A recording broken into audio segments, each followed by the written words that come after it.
Welcome to Vault 4044. Get comfy as I tell the story of Flight MH370. It's 1:19 in the morning. The cabin lights are low, the passengers are quiet, and the plane hums through the darkness above the South China Sea. A calm voice cuts through the radio. Good night. Malaysian 370. That's the last thing anyone ever hears. 2 minutes later, the flight vanishes from radar. No distress call. No signal. Nothing. 239 people are gone. And what happened next would become one of the most confusing, frustrating, and haunting investigations in modern history. 12 hours earlier. Kuala Lumpur International Airport, March 8, 2014. The air is warm and heavy. People are boarding a late-night flight to Beijing, Malaysia Airlines 370, a Boeing 777, one of the safest planes ever built. There's nothing special about this flight. Mostly Chinese passengers, a few Australians, Europeans, Malaysians. Businessmen, students, couples returning home. In the cockpit, Captain Zari Ahmed Shah, 53 years old. Calm, polite, respected. Beside him, First Officer Fareeq Hamid, 27, finishing his final training flight before becoming certified.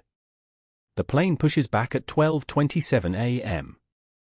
At 12:42, it takes off into the humid sky. It's smooth. Routine.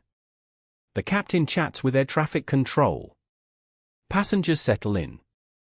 Flight attendants begin service. At 1:01 a.m., MH370 levels off at 35,000 feet. The weather is clear. Everything is perfectly normal. At 1:19 a.m., the captain radios in. Good night. Malaysian 370. That was the last time anyone ever heard from them. At 1:21 a.m., the plane's transponder goes dark. That's the device that sends out the plane's identity and location to air traffic control. It didn't fail, it was switched off. Vietnam Air Traffic Control expects MH370 to appear on their radar within seconds. It never does. They try to make contact. No answer. They call Malaysia. No response. Minutes stretch into an hour. But here's what no one knew yet. The plane hadn't crashed. It had turned around. Military radar from Malaysia and Thailand later showed the plane making a sharp left turn, almost a U-turn, crossing back over Malaysia, heading toward the Andaman Sea. It climbed, descended, turned again, strange, deliberate movements. Then it disappeared from radar completely. From that point on, MH370 was a ghost. When dawn broke, families in Beijing were waiting at the airport. The flight was supposed to land at 6:30 a.m. They watched the arrival board. It changed from landed to delayed. Then to cancelled. People started calling their loved ones. Phones rang. Then stopped.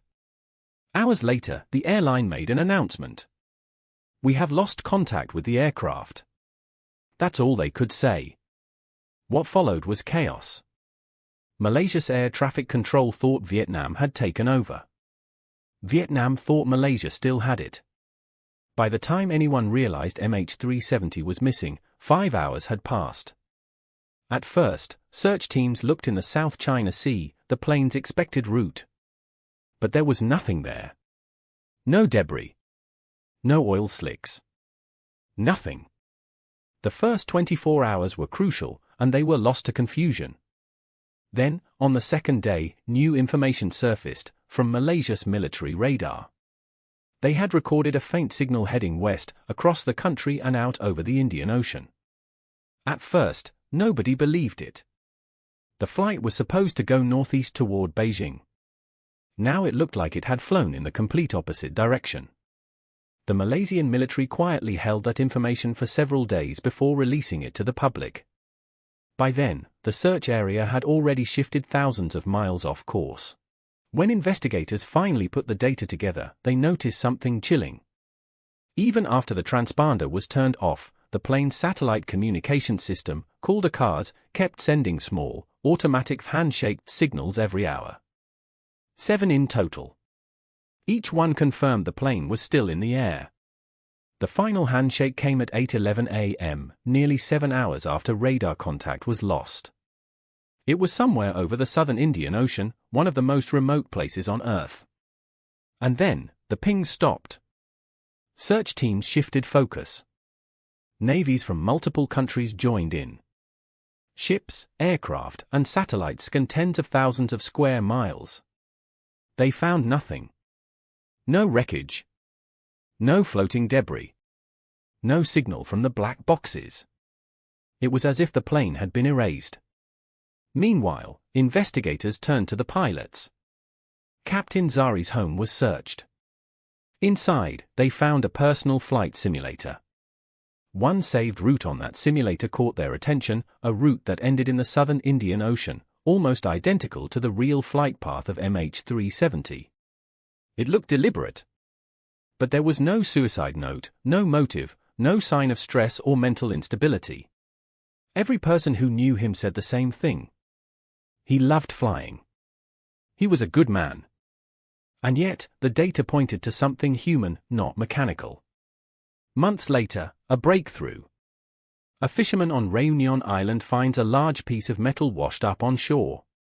It's a flaperon, part of a Boeing 777 wing. Tests confirm it's from MH370. Over the next year, more fragments appear, a piece of interior cabin wall, a wing flap, bits of luggage, scattered across the coastlines of Africa and the Indian Ocean islands. But not enough to tell the story. No fuselage. No black boxes. No sign of the hundreds of passengers. Just broken pieces, carried by ocean currents. With every new discovery came a new theory. Some said the plane suffered a rapid decompression, the pilots and passengers unconscious as it flew on autopilot until fuel ran out. Others believed it was hijacked, maybe even by someone on board. There were radar blips reported near the Maldives, but nothing confirmed. And then came darker theories. That the plane was shot down. Or taken over remotely. Or hidden deliberately by governments who knew more than they said. Every explanation solved one mystery. But created another. By the end of 2015, more than 120,000 square kilometers of ocean floor had been searched, the largest search effort in aviation history. And still, nothing. The operation was suspended in 2017. Restarted in 2018 by a private company. Then abandoned again. After years of searching, investigators concluded the plane was somewhere in a vast area of the Indian Ocean. But without more wreckage, they couldn't narrow it down. Even today, they still don't know exactly where to look. The official report listed MH370's disappearance as an accident, cause unknown. But behind the scenes, investigators admitted something. The way each system went offline, the transponder, the radios, the ACARS. One by one, in sequence. Wasn't random. It looked intentional. And that's what makes this story so haunting. Not that a plane vanished. But that someone might have made it vanish. For the families, the mystery never ended. Every few years, a new piece of debris washes up.